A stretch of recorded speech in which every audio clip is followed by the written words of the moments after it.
Hello friends, thank you for joining another episode of PL Stories.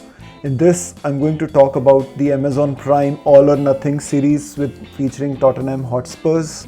And I want to talk about the 5 things that we learned, that I personally learned after watching this particular series, especially the part 3 to part 6, which got released this week. And I would love to hear exactly what you felt. That Christian Eriksen was one of the sagas that got very well covered in this documentary. One of the learnings that I personally felt was that Mauricio Pochettino really made these guys look good, and they probably were not as good as they thought they became. Harry Kane, yes, the next topic I want to talk about that I learned from this documentary after watching the 3 episodes is Harry Kane.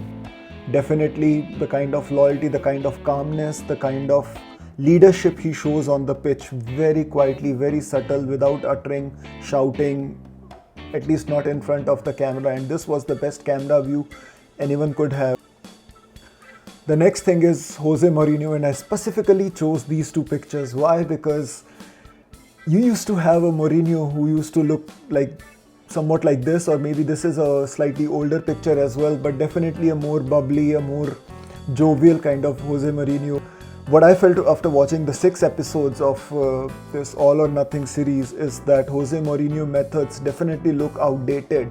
Yes, he is a person who is a winner, who wants to win every game, who is very competitive, respects his opponent, but times have changed. These players are now super sensitive, very agent driven, very highly compensated, social media savvy players. I personally felt the way he handled the conversation with Danny Rose could have been much better. Definitely Jose Mourinho looks outdated, and I don't want to make any predictions, but will the 3rd season look like the 2nd season for Mourinho at Tottenham?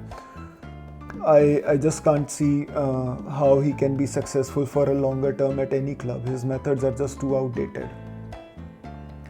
The next one, I know a lot of people have talked about Danny Rose. What I personally felt was I couldn't make any decision on Danny Rose. I mean, on one side, the guy says that he wants to play every single game. He's the best left back. He can only be consistent when he plays every single game. And he wants to win every game. Something which, like I said before, Jose Mourinho could have handled better. But also I felt that Danny Rose, I still can't figure out as to why he got transferred, or why did he took a transfer, or why was he suddenly so upset. So kind of falls as an enigma for me that why Danny Rose was transferred. And last but not the least, Daniel Levy. This seemed like more of a PR exercise, especially the one dialogue that struck me was, the fans don't understand how difficult the transfers are. Yes, we do understand how difficult the transfers are, but that's the reason why you have a head of recruitment, you have the people who are paid for doing the job. So yes, it's not like the fans don't understand how the transfer is. It's the fact that it takes a documentary like All or Nothing to really show exactly what is involved in terms of getting a player. Why can't these be a little bit more transparent? And that really brings me to the second picture that I'm showing you here, which is of Ed Woodward. Maybe the next series for Amazon should be Manchester United, and that should give us a good insight into who are the board of directors, who are the ones who make really the decision of whether to buy or sell a player or not.